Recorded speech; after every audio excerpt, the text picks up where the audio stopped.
Not overbetting tilt the river. Well, that kind of seems like that's not really how people are playing these days at high stakes. There's a lot of overbetting on the flop and turn. I think if you decide you want to save your overbets till the river, that's probably fine, but that does seem in conflict with how the big winners are playing. I don't really have a super strong preference between, splitting your range on the flop versus on the turn versus on the river. So what splitting your range means is whether you range bet or 90% range bet the flop for third pot, or you have checks or bets where you check half the time, bet half the time, and when you bet 3/4 pot. That would be splitting your range.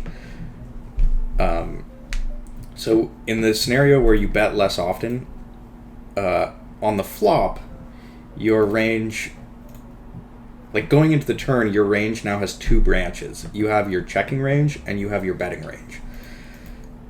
When you primarily bet the flop, going into the turn, your range has one branch. Say you 100% bet a flop, then you just have one range, and so that's what it means to split your range.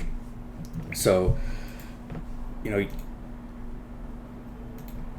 most players in most spots have lots of splits on the flop and the turn, and I think that's kind of how I like to play.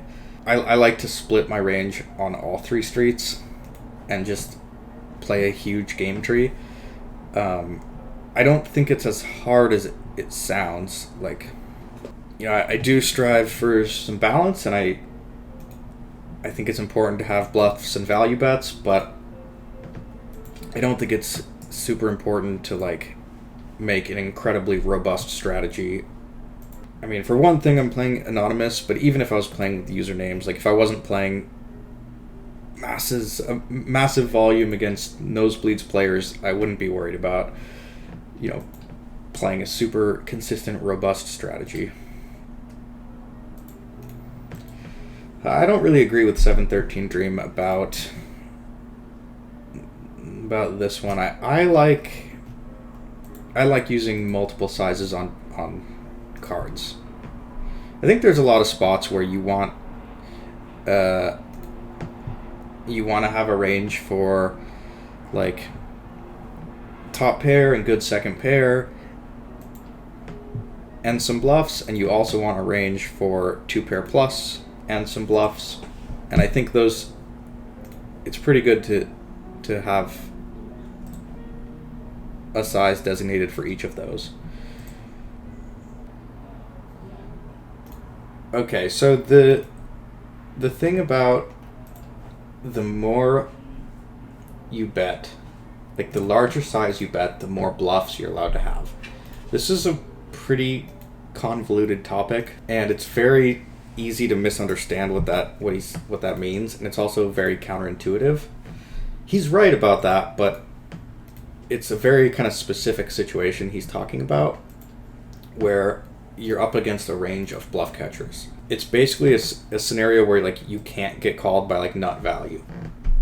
It's a little bit of a tough one. I'm not going to go into full detail about that, just because it takes a lot of explaining, and it's something people have a lot of trouble with.